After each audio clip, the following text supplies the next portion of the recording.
Because Kwankwaso will win Taraba, he will win Adamawa, he will win Gombe. Has he done it He before? will win Bauchi. Has he done it including before? governorship. Just look, I don't talk frivolities. You know that. You are my witness. Everything I have said here had come to pass. And Nigerians will bear me with. Hold on. Except that you told me before 2019 that Atiku Abubakar was going to win the election. He won. He was denied. You know he won. What? You can't swear by the Bible. I know you believe in God. Why do I swear? Why do I need to swear? Because the reality is that if Atiku Abubakar won the election, he's not the president. No, not in Nigeria. And the court has said no, that he's not the president. Now, let me make another point. That here with you, I argued that Buhari must sign that electoral act in 2019. And he came out to say he was not going to sign because it is less than 6 months to election. Now they want to change the law because they are losing when it is only 4 months to the elections.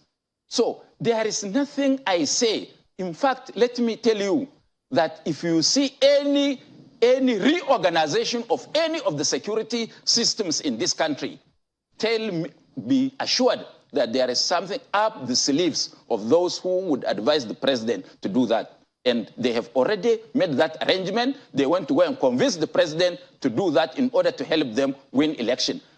I call on Nigerians that they must take their destiny into their hands and that they must resist, including the international community, must resist all maneuvers to tamper with the Electoral Act, which has already been agreed for. It is already less than 4 months to an election. The Electoral Act must stay, and the elections must be conducted with this Electoral Act. And for Kwankwaso, listen to me, he will win the Northeast, he will win the North Central, he will win the Northwest. Both combined, they have over 50-something million voters. So, and Kwankwaso will poach the South-South, Kwankwaso will poach part of the Southeast, Kwankwaso will poach part of the Southwest.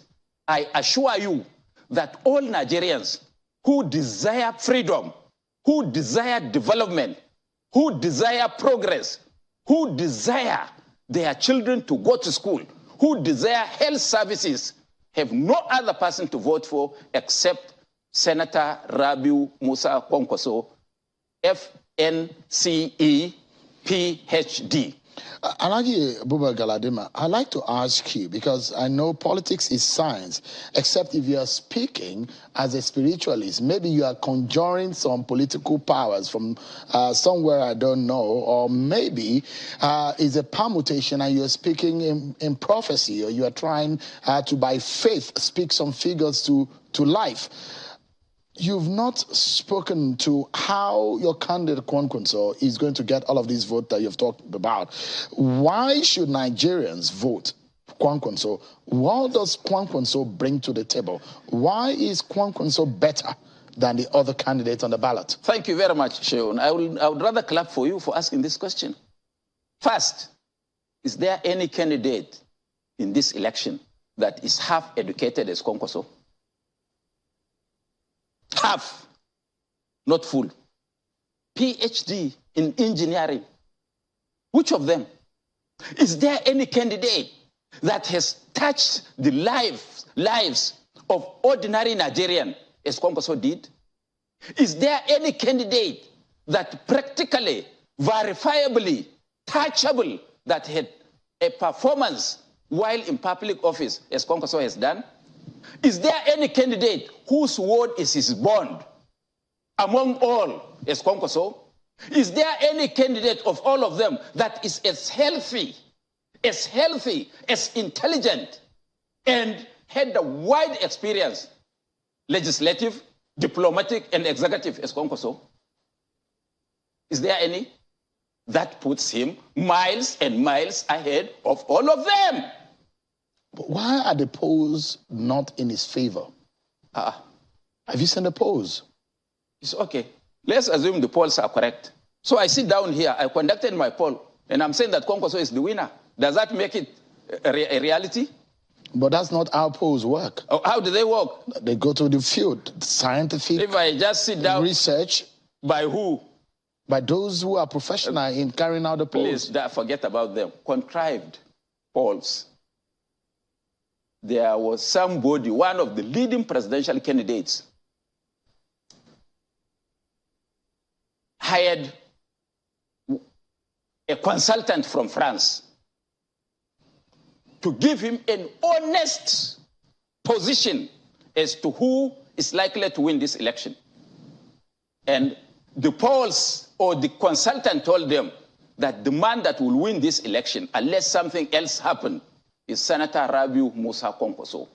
And that if there is an inconclusive election, that it is only between Kwankwaso and one other person. I wouldn't mention the other one. Who the person? No.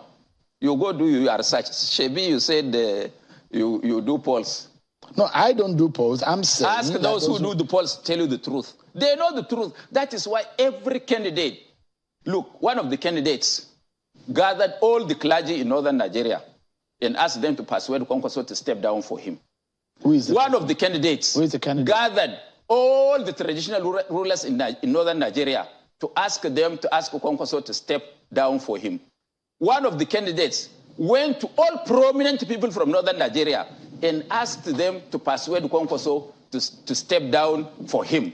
One of the candidates gathered recently in Kaduna a conglomeration of faceless groups to say that every candidate should now come and put forward his manifesto as to what he will do to the North. As if Northerners don't know who is their friend. Is it what you will do as a politician that will stand you out, or what you had done that will bear you witness to what you can do in future?